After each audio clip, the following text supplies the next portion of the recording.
Hello, welcome back to my channel. Once again I am with you all. Raunak trends में आप सबका फिर से स्वागत है। आज लेकर आए हैं आपके साथ हम करंट अफेयर आज का। जी हाँ, अब से हम शुरू किए हैं कि डेली आप लोग के लिए करंट अफेयर आएगा। डेली 10 क्वेश्चंस, और उसी में आप लोग अभी के लिए फ़िलहाल आप लोग क्या कीजिएगा, जो मेरे सब्सक्राइबर हैं या जो फर्स्ट टाइम मेरे वीडियो देख रहे हैं, तो आप लोग पेपर पेन लेके बैठिएगा। जिन लोग कॉम्पिटिटिव एग्ज़ाम के लिए तैयारी कर रहे हैं उन लोग के लिए सबसे सुनहरा मौका इस चैनल में उपलब्ध होगा। तो आप लोग कॉपी पेन लेके ज़रूर बैठिए, और डेली हम 10-10 क्वेश्चंस आप सबको बताएंगे। तो आपके पास क्या हो जाएगा, एक लिस्ट तैयार हो जाएगा कि कि डेली में, मतलब जो गवर्नमेंट एग्ज़ाम के लिए जो प्रिपरेशन कर रहे हैं, हर टॉपिक को हम लोग कवर करेंगे। तो चलिए शुरू करते हैं हम लोग का आज का पहला टॉपिक, पहला क्वेश्चन। इसका आप लोग आंसर बताइएगा, ठीक है? ओके, तो पहला क्वेश्चन जो है, प्लीज़ कॉपी पेन में नोट कर लीजिएगा। Which country develop the world first कोविड-19 वैक्सीन फॉर एनिमल? जी हाँ, अभी तो यहाँ ह्यूमन के लिए चल रहा है, लेकिन ऐसा एक कंट्री है जहाँ पे जहाँ पे आपका एनिमल के लिए वैक्सीनेशन प्रोग्राम, वैक्सीनेशन ड्राइव चालू हो गया। ऐसा कौन सा कंट्री है? कमेंट पे ज़रूर बताइएगा, ठीक है? तो इसका आंसर हम आपको बता देते हैं क्या है। इसका आंसर है बेसिकली रशिया। जी, रशिया पहला कंट्री बन चुका है जो एनिमल के लिए वैक्सीनेशंस, मतलब वैक्सीन बना रहा है। इनफैक्ट बन चुका है ऑलरेडी। इस वैक्सीन का जो नाम है बेसिकली कार्निवैक कॉव। कार्निवैक कॉव, ओके। कार्निवैक कॉव, ये उस वैक्सीन का नाम है जो एनिमल को दिया जा रहा है रशिया में। बिकॉज अभी कुछ दिन जब कोरोना शुरू हुआ था तो हम लोग स्टार्टिंग में पता चला था कि टाइगर को, यूएस में एक टाइगर को कोरोना हो गया था। कुछ सिम्टम्स, उसका सिम्टम मिला था। तो इसी के मद्देनज़र रशिया में बेसिकली वहाँ पे एनिमल के लिए वहाँ पे बेसिकली आपका वैक्सीनेशन ड्राइव चल रहा है। तो उस वैक्सीनेशन का नाम है कार्निवैक कॉव। स्पेलिंग अगर नोट करना चाहे तो कर सकते हैं, CARNIVAC, कार्निवैक कॉव, COV, ओके। तो और बेसिकली ह्यूमन के लिए उन्होंने वहाँ पे 3 वैक्सीन दे चुका है ऑलरेडी। रशिया ने ऑलरेडी 3 वैक्सीन पे हो चुका है उन लोग का। ऑलमोस्ट टीकाकरण वहाँ का ड्राइव चल रहा है वैक्सीनेशन में। 2 वैक्सीन खुद मॉस्को में ही है, जिसका नाम है आपका एपीवैक कोरोना, ठीक है, APPIVAC, एपीवैक कोरोना। और दूसरा है कोवीवैक, COVIVAC, कोवीवैक। तो ये 2 नाम याद रखिएगा, एक आपका एपीवैक कोरोना और दूसरा है आपका कोवीवैक। क्वेश्चन में पूछ सकता है बिकॉज ये आज का करंट अफेयर हम आपको बता रहे हैं, ठीक है? रशिया की कैपिटल अगर हो तो मॉस्को है उसका कैपिटल। प्रेसिडेंट है व्लादिमीर पुतिन, ओके। और करेंसी वहाँ पे रशिया का करेंसी अगर बोला जाए तो वहाँ पे है रूबल, RUBAL, रूबल, ओके। तो बढ़ते हैं हम अपने नेक्स्ट क्वेश्चन की तरफ से। Question number 2। क्वेश्चन नंबर 2 है, which establishment day did the RBI celebrate on April 1st? अभी पता होगा कि फाइनेंशियल ईयर शुरू होता है 1 अप्रैल से लेके आपका 31 मार्च से। तो ये जो 1 अप्रैल में RBI आपका कौन सा एस्टैब्लिशमेंट ईयर सेलिब्रेट किया है? कमेंट पे ज़रूर बताइए इसका आंसर। तो इसका आंसर हम आपको बता दे रहे हैं क्या है। इसका आंसर है 86th एस्टैब्लिशमेंट डे RBI ने सेलिब्रेट किया। तो इसका फाउंडर बेसिकली फाउंडेशन कब हुआ था इसका? 1935 में, अप्रैल के महीने में, 1 अप्रैल 1935 में आपका RBI का वो स्थापना हुआ था। सेंट्रल बैंक्स इस्टेब्लिश किया था RBI को, जी, okay, under reserve bank of India act 1934, ठीक है? ये प्लीज़ याद रखिएगा, reserve bank of India act 1934, ठीक है? और इनिशियली रिज़र्व बैंक का जो ऑफिस था हेड को, मतलब उस समय जब वो इस्टेब्लिश हुआ था बेसिकली कोलकाता में, ठीक है, कोलकाता में हुआ था इसका फर्स्ट।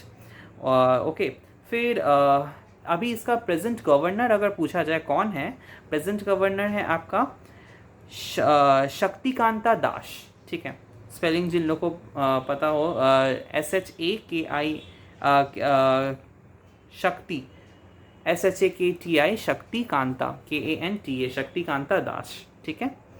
और हेडक्वार्टर इसका मुंबई में है, पहले कोलकाता में था इनिशियली, जब बहुत पहले का हम बात बता रहे हैं, और बाद में ये मुंबई में हो चुका है। और इसका इस्टेब्लिशमेंट जैसे मैंने आपको बताया 1935 में इसका हुआ है, ठीक है। अब बढ़ते हैं हम लोग अपने क्वेश्चन 3 की तरफ। क्वेश्चन नंबर 2 हो गया एंड नाउ 3। अच्छा, क्वेश्चन नंबर 3 है आपका, who was appointed as the chairman of the capacity building commission, CBC। Okay, CBC आपका who was appointed as the chairman of the capacity building commission, CBC। तो इसका answer क्या होगा basically, इसका answer होगा आदिल जैनुल भाई, ठीक है, इसका आंसर। अच्छा, ये एक सेकेंड, तो ये आदिल जैनुल भाई CBC के अपॉइंटमेंट चेयरपर्सन जी। तो ये who was appointed as the chairman of the capacity building commission, तो इसका आंसर होगा आदिल जैनुल भाई, ठीक है, आदिल जैनुल भाई। इनके बारे में बोल सकते हैं तो ये भारतीय गुणवत्ता राष्ट्रीय परिषद के पूर्व अध्यक्ष रह चुके हैं ये। और इनके ये बेसिकली NPCSCB जैसे मिशन कर्मयोगी में इन्होंने उस समय ये सपोर्ट किया था, ठीक है। तो NPCSCB का फुल फॉर्म है आपका national programme for civil service capacity building. Please note down कर लीजिए, national programme for civil service capacity building, ठीक है। ये अगर फुल फॉर्म पूछ सकता है कोई भी गवर्नमेंट एग्जाम में कि NPCSCB का फुल फॉर्म क्या है, तो आप बस खाली इतना याद रखिएगा। इसका अगर हम इलेबोरेट आपको अगले वीडियो में कर देंगे कि एक्चुअली CBC क्या है, बिकॉज हमको भी उतना आइडिया नहीं है, लेकिन क्योंकि ये क्वेश्चन आया हुआ है, पूछा गया था पिछले ईयर में कि CBC के अध्यक्ष कौन थे, ठीक है। ये तो अभी हाल ही में नियुक्त किए गए हैं, लेकिन पहले इनको कौन था, तो इस तरह का सवाल पूछा गया था, इसलिए हम ये नोट बना लिए हैं। तो NPCSCB का फुल फॉर्म अगर आपसे पूछे तो इसका ये होगा national programme for civil services capacity building, ठीक है। अच्छा, अब हम लोग चौथे क्वेश्चन पे बढ़ते हैं। चौथा क्वेश्चन है ध्यान से सुनिएगा, विच medal did Ananya Mithun win in the 70 kg weight category in the South Asian Wushu Championship? Okay, which medal, यहाँ पे मेडल पूछा है कि कौन सा मेडल अनन्या मिथुन ने जीता था। 70 kg का था वो बेसिकली, ठीक है, 70 kg का उसका जो वेट कैटेगरी था, जो कि साउथ एशिया से आते हैं, वुशु चैम्पियनशिप। प्लीज़ इसका आंसर बताइए, कौन सा मेडल बताइए होगा, कौन सा मेडल होता है, either gold, silver medal, bronze. Okay, तो इसका आंसर है आपका गोल्ड, ठीक है, तो गोल्ड है। अच्छा, ये तो ठीक है, उनको ये मेडल मिला। अब अनन्या मिथुन कौन है, इसके बारे में थोड़ा आपको जानकारी दे देते हैं। तो बेसिकली ये karate black belt and karate kick boxing national championship win arjuna award से भी नवाजे गए हैं, और ये कराटे ब्लैक बेल्ट हैं ऑलरेडी, और किक बॉक्सिंग में नेशनल चैम्पियनशिप के विनर भी रह चुके हैं, ठीक है। Wushu championship, basically wushu championship क्या है, वुशु चैम्पियनशिप बेसिकली अभी रिसेंटली 31 मार्च को ही, वुशु का स्पेलिंग है WUSHU, ठीक है, वुशु चैम्पियनशिप जो हर साल ही कंडक्ट होता है 31 मार्च में, अभी रिसेंटली ख़त्म हुआ है नेपाल में, ठीक है। और अनन्या मिथुन जो है वो पहली प्लेयर बन गए हैं जो साउथ इंडिया से हैं who win the wushu championship. तो ये एक और इतिहास भारत ने रच दिया है। तो ये हम लोग के लिए कामयाबी का है। जिन लोगों को स्पोर्ट्स में इंटरेस्ट है तो उनके लिए ये जानना बहुत ही बहुत ही इम्पॉर्टेंट है। इनफैक्ट स्पोर्ट्स से भी बहुत सारे क्वेश्चंस आते हैं जो हम लोग को प्रैक्टिस के लिए करना चाहिए। डेली आपके लिए लाएंगे, कोई बात नहीं है, डेली जितना जितना हम रिसर्च करेंगे, लेकिन तो वो सब आपको डेली हम अपडेट करते रहेंगे और टारगेट करेंगे कि अभी रिसेंटली में क्या क्या हुआ, रोज़ आपके लिए आएगा और रोज़ आपके लिए हम लाते रहेंगे current affair apart from my other topics. मेरा और भी बहुत सारा वीडियो आएगा, लेकिन करंट अफेयर का वीडियो रोज़ आएगा एक सेपरेट सेशन के लिए। ओके, आगे बढ़ते हैं। अब बताइए इस क्वेश्चन का जवाब। Which organisation develop a light weight bullet proof jacket for Indian army? जी हाँ, कौन से ऐसे ऑर्गेनाइजेशन हैं जो इंडियन आर्मी के लिए जो बुलेट प्रूफ जैकेट बनाए थे? Which organisation develop a light weight bullet proof jacket for Indian army? तो बताइए इसका आंसर क्या होगा। इसका आंसर है DRDO। ओके, DRDO बेसिकली कौन, मतलब ये किसके साथ मिल के किए हैं? DRDO and DMSRDE Kanpur, okay, together make a light weight bullet proof jacket. ये दोनों मिल के बुलेट प्रूफ जैकेट जो आर्मी के लिए बनाए थे, ठीक है। इसका वेट बेसिकली जो बुलेट प्रूफ जैकेट का जो वेट है वो 9 kg का है, ठीक है। और ये जैकेट BIS मानकों को पूरा करती है, ठीक है। और front hard arm panel jacket का TBRL चंडीगढ़ में सफलतापूर्वक परीक्षण भी किया गया है, ठीक है। तो ये जो जैकेट का जो वेट है वो 9 kg में है और वो TBRL चंडीगढ़ में इसका सफलतापूर्वक परीक्षण। ऑब्वियसली कोई भी चीज़ करने से पहले उसका ट्रायल लेना ज़रूरी होता है, तभी वो आप कर सकते हैं, ठीक है। तो ये उसका ट्रायल लिया गया और वो सफलतापूर्वक हो गया है। तो अब वो हम लोग आर्मी को दे सकते हैं ये सब चीज़। अच्छा, अब नेक्स्ट क्वेश्चन पे बढ़ते हैं। नेक्स्ट क्वेश्चन है, who is the author of सुपारी पालन? सुपारी पालन, जी हाँ, वेरी इंटरेस्टिंग टॉपिक बिकॉज अभी रिसेंटली ये हुआ है। तो इसका आंसर बताइए, सुपारी पालन के ऑथर कौन है?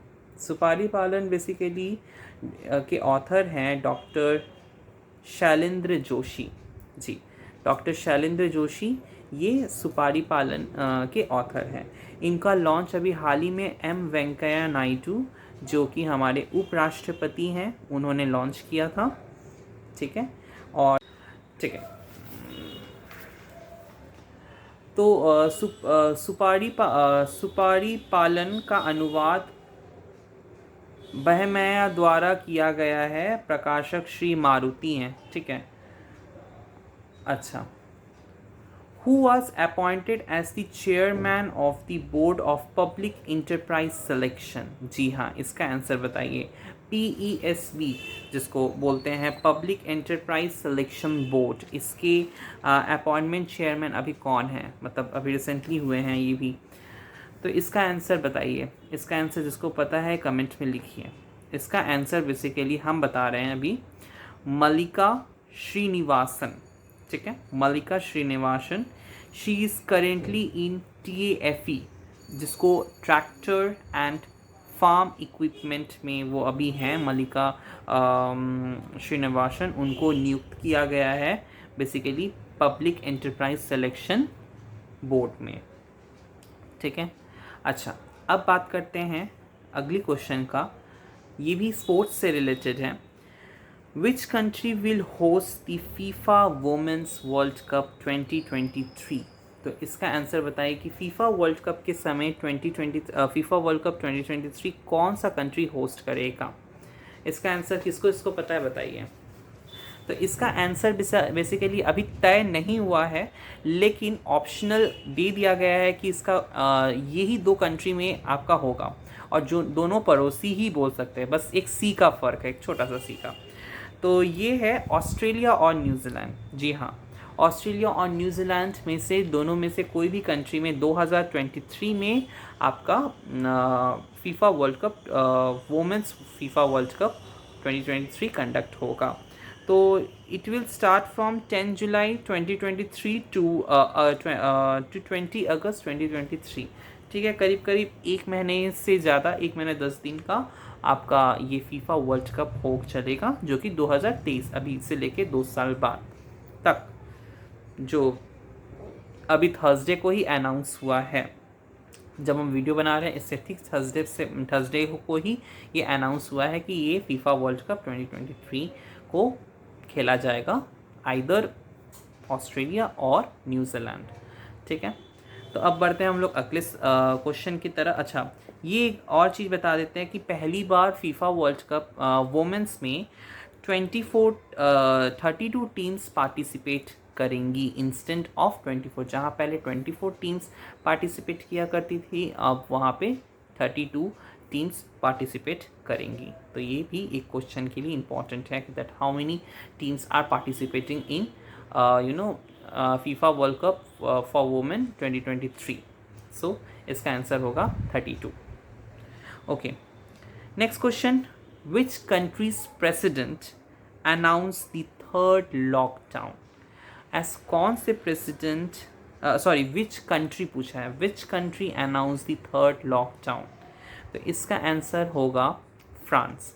जी हाँ, फ्रांस में जो प्रेसिडेंट हैं एम्यूनामिल मैक्रो, तो उन्होंने बेसिकली थर्ड लॉकडाउन अनाउंस कर दिया है, बिकॉज वहाँ पे केसेस अभी हाल ही में बहुत बढ़ रहे हैं, और क्योंकि फाइनेंशियल सिक्योरिटी के लिए, मतलब financial security in the sense कि ऑब्वियसली आप लोग सोच रहे होंगे कि लॉकडाउन हो जाएगा तो फिर तो फाइनेंशियल कैसे, लेकिन human security is the first priority. अगर ह्यूमन अगर लीव नहीं रहेगा तो फिर कौन चलाएगा फाइनेंशियली? तो इसलिए अभी हम लोग अगर, मतलब अभी वहाँ पे अगर एक्शन ठीक से लिया जाए तो वहाँ पे फिर चलो इकोनॉमी को रिकवर किया जा सकता है, लेकिन अगर ये आउट ऑफ कंट्रोल सिचुएशन हो जाएगा, फिलहाल इंडिया में भी आउट ऑफ कंट्रोल सिचुएशन हो रहा है, बिकॉज जस्ट हम लोग की लापरवाही की वजह से हम लोग उसको ध्यान नहीं दे रहे हैं। हालांकि वैक्सीनेशन ड्राइव भी चल रहा है, लेकिन केसेस भी हम लोग, और ख़ासकर हम लोग जैसे जनरेशन सुपर स्प्रेडर है, तो ये एक बहुत बड़ा एक चैलेंजिंग वाला चीज़ है। तो फिलहाल अभी फ्रांस का बात करते हैं, तो फ्रांस में थर्ड लॉकडाउन अनाउंस कर दिया गया है। अभी तक का कोई भी कंट्री अभी अनाउंस नहीं किया है थर्ड लॉकडाउन, इनफैक्ट। तो थर्ड लॉकडाउन आपका वहाँ पे अनाउंस कर दिया है, माने वहाँ पे थर्ड वेव आ रहा है। सोचिए, फ्रांस में, यूरोप में थर्ड वेव आपका कोरोना वायरस का आ रहा है। तो ये प्रेसिडेंट मैक्रो ने ये थर्ड आपका थर्ड लॉकडाउन अनाउंस कर दिया है, और ये 4 हफ्तों के लिए लॉकडाउन बढ़ा दिया गया है। तो अगर इंडिया में जो मेरे व्यूअर्स वीडियो देख रहे हैं, अगर आप लोग नहीं चाहते कि लॉकडाउन बढ़े, स्पेशली महाराष्ट्र का हम बोल रहे हैं, अगर आप अभी तो नाइट कर्फ्यू जगह जगह चल रहा है, अगर आप लोग नहीं चाहते हैं कि दिन में आप लोग को ऑफिस लॉस अगेन इस तरह का चीज़, तो आप लोग please maintain social distancing, mask cover कीजिए। और जहाँ तक गर्मी में केस क्यों बढ़ते हैं पता है? क्योंकि ऑब्वियसली आपको एक छोटा सा एक टिप्स, मतलब हम अपना रीज़न बता रहे हैं, maybe I am wrong, but जो हमने एनालाइज किया तो वहाँ पे क्या हो रहा था कि गर्मी में लोग मास्क पहन नहीं पाते हैं, जिससे वो सूरज की तरफ देखने से उनको स्नीज़ आते हैं, और स्नीज़ आपको पता है कोरोना वायरस कैसे फैलता है, ड्रॉपलेट से। जो हम लोग स्नीज़ करते हैं उसके ड्रॉपलेट से होता है। तो गर्मी के समय क्या होता है कि इतने ज़्यादा सन के सामने ये वो, तो ऑटोमेटिकली स्नीज़ आता है। ठंडा के समय उतना नहीं होता है, ठंडा के समय स्नीज़ होता है, मानते हैं, सर्दी वर्दी के समय में, लेकिन जो गर्मी के टाइम में जो हम लोग मास्क कवर करके और वो जो इतना पसीना पसीना, तो ऑटोमेटिकली स्नीज़ आ ही जाता है, जिससे ड्रॉपलेट्स फैलते हैं। और क्योंकि क्राउडेड प्लेस हर जगह पे रहता है, और उसी रीज़न मे बी ये एक रीज़न हो सकता है जहाँ पे गर्मी के समय कोविड राइज हो सकता है, क्योंकि अभी तक तो रीज़न यही समझ कि ड्रॉपलेट से फैलता है, एक दूसरे के ड्रॉपलेट्स। तो ड्रॉपलेट्स क्योंकि गर्मी के सीज़न में ये चिपचिपा वाला स्नीज़ ऑटोमेटिकली आ ही जाता है। इनफैक्ट मेरा तो होता है, क्योंकि हम अगर जाते हैं तो बाहर सूरज के समय ये वो, तो तो मेरा स्नीज़ आता है, तो इसलिए हम मास्क हमेशा कवर करके रखते हैं ताकि ना हम सेफ़ रहेंगे और दूसरे को भी सेफ़ करेंगे। तो ये एक रीज़न हो सकता है, I am not sure, but मेरे लिए तो मे बी ये हो सकता है। तो ये एक चीज़ है फॉर तो इसका ये है। अच्छा, फ्रांस की कैपिटल अगर बात किया जाए तो वो पेरिस है, ठीक है। बहुत लोग कंफ्यूज हो जाते हैं कि फ्रांस और पेरिस अलग अलग है। नहीं, फ्रांस का कैपिटल पेरिस है। जैसे इंडिया का कैपिटल न्यू दिल्ली है, वैसे ही फ्रांस का कैपिटल पेरिस है। और प्राइम मिनिस्टर वहाँ पे gene Castex, JEAN, gene Castex, CASTEX, ठीक है, जीन कैस्टेक्स। ओके, अब हम लोग लास्ट क्वेश्चन में पढ़ते हैं। How many concern of India's GST revenue collection in March 2021। March 2021 में GST कलेक्शन रेवेन्यू कितना हुआ था? अब गवर्नमेंट कैसे चलता है? टैक्स से ही चलता है ज़्यादातर, रेलवे का वो तो सब छोड़ दीजिए, लेकिन GST मतलब एक्चुअल रेवेन्यू कलेक्शन गवर्नमेंट को कहाँ से हुआ था? GST। तो GST का इस बार मार्च 2021 का कलेक्शन कितना हुआ? तो वो है 1.23 लाख करोड़। इनफैक्ट जिनका पेपर अभी चल रहा है, मतलब गवर्नमेंट एग्ज़ाम का अभी पेपर एग्ज़ामिनेशन चलेगा या कोई भी चीज़ का चलेगा, तो वो ऑब्वियसली करंट अफेयर का ही सब क्वेश्चन पूछेंगे, तो ये मार्च महीने का शायद क्वेश्चन पूछ सकते हैं। ओके, तो प्लीज़ इसको नोट डाउन कर लीजिए। 1.23 लाख करोड़ ये मार्च के महीने का आपका GST हुआ है। इकोनॉमिक्स एस्पेक्ट से पूरा सिनेरियो है। आपका CGST इस बार 22,973, SGST 29,329 और IGST 62,842। बहुत सारे व्यूवर्स जो नहीं जानते हैं CGST क्या है, SGST क्या है और IGST क्या है, आपको नेक्स्ट वीडियो में या 2-3 वीडियो में आपको बाद में मिल जाएगा, ठीक है। तो फ़िलहाल यहाँ ये 10 क्वेश्चन आपके लिए आज था। नेक्स्ट वीडियो में कल आपको फिर से फिर और 10 क्वेश्चंस आपके लिए लाएंगे, रोज़ डेली लाएंगे, ताकि आपके पास एक नोट्स बनता रह जाएगा।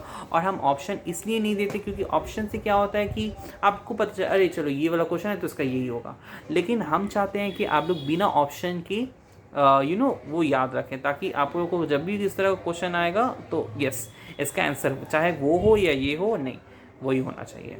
तो इसलिए विदाउट ऑप्शंस आपका सारा करंट अफेयर रहेगा। ये करंट अफेयर का मतलब क्या है कि अगर ऑप्शन रहेगा तो ये नहीं होगा तो वही होगा। करंट अफेयर का मतलब है कि ये वाला आंसर का यही होगा, चाहे कोई और क्वेश्चन क्यों ना हो। तो उम्मीद करते हैं आपको ये वीडियो अच्छा लगा होगा। मिलते हैं आपसे नेक्स्ट वीडियो में जल्दी। टाटा बाय बाय और सेफ रहिए, मास्क का यूटिलाइज़ कीजिए और सोशल डिस्टेंसिंग मानते हैं नहीं भी होता है तो कम से कम फेस तो कवर करके रखिए और अपना शरीर को मत छूइए। कोरोना का मेन रीज़न यही है। और हम लोग तो खास कर जो टीनेजर्स हैं या फिर यंगस्टर्स हैं मेरे तरह, उन लोग तो बहुत सुपर स्प्रेडर्स हैं।